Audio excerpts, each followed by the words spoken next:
Bonjour, j'espère que vous allez bien. Bienvenue dans cette nouvelle vidéo pour une recette de shampoing solide, hydratant et fortifiant. Il va s'adapter à la plupart des types de cheveux, pratique à utiliser, il n'alourdit pas et les cheveux sont tout doux, propres pour quelques jours et il mousse super bien. Voici la recette qui se compose de plusieurs phases. La phase A et B vont être chauffées pour faciliter le mélange. Allez, c'est parti! Prépare la phase A. Tu auras besoin de SCI, c'est un tensioactif. Il va nettoyer en douceur le cuir chevelu et apportera une mousse abondante et agréable au shampoing.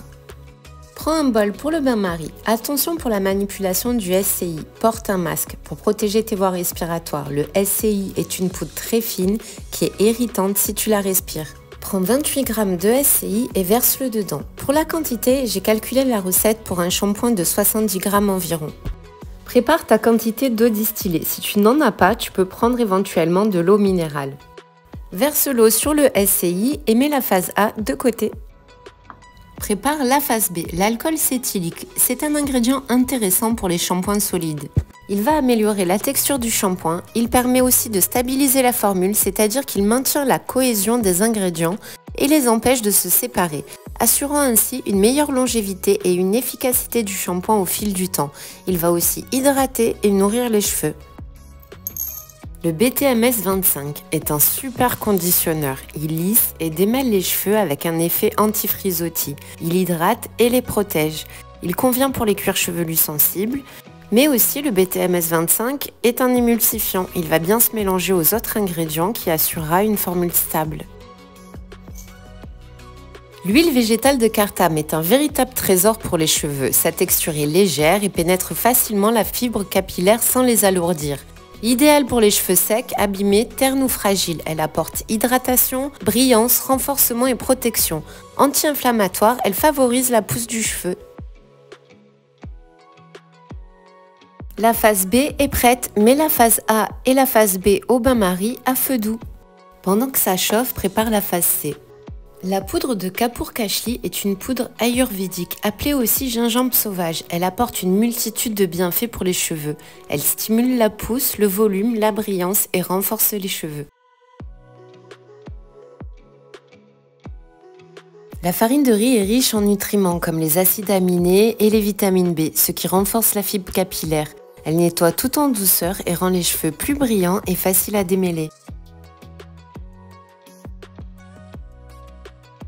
Le dernier ingrédient de la phase C, l'argile blanche ou kaolin. C'est la plus douce des argiles. Elle nettoie tout en douceur. Riche en minéraux tels que le silicium, le kaolin revitalise la structure des cheveux pour les rendre plus résistants. Elle n'est pas agressive, ce qui la rend idéale pour les cheveux fragiles et les cuirs chevelus sensibles. Elle referme les cuticules des cheveux, ce qui permet de raviver leur brillance.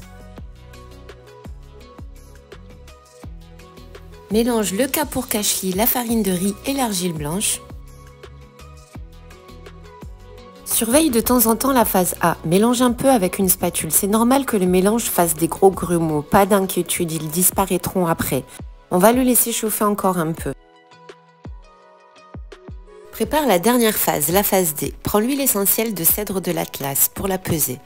J'aime bien l'utiliser pour les shampoings solides car elle a de nombreuses propriétés bénéfiques pour les cheveux. Elle régule le sébum, stimule la pousse, renforce les racines, combat les pellicules et aide à prévenir la chute des cheveux. Ses propriétés apaisantes et détoxifiantes en font un excellent choix pour l'ajouter dans les shampoings solides. J'ajoute comme conservateur de l'optifène. J'utilisais avant du Cosgar pour les shampoings solides, mais faut attendre que la pâte du shampoing refroidisse un peu plus pour l'ajouter. Et parfois, c'était pas facile pour le mélanger.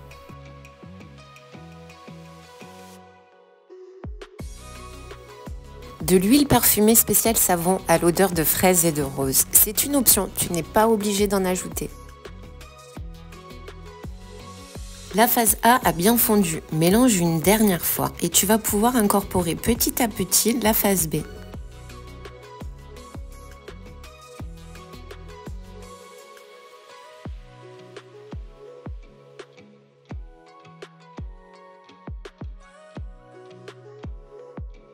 Ajoute maintenant progressivement le mélange de poudre, la phase C, et mélange bien. La texture peut être semblable à une pâte à cookies.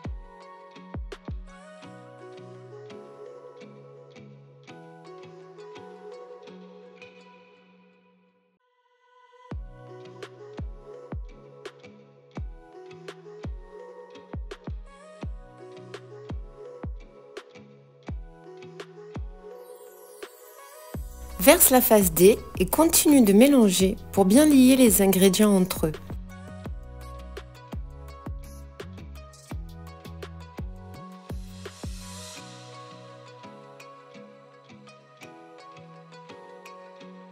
Prends la pâte et fais une petite boule et mets-la dans ton moule.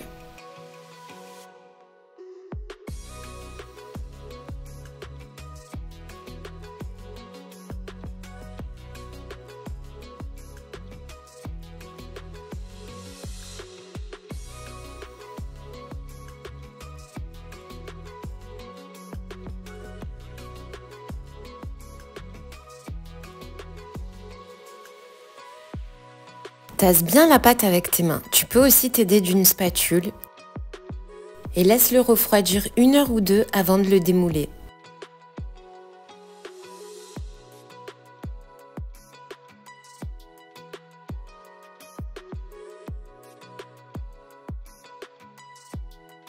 Ton shampoing est prêt, mais il faudra attendre encore 1 jour ou 2 pour qu'il sèche complètement avant de l'utiliser.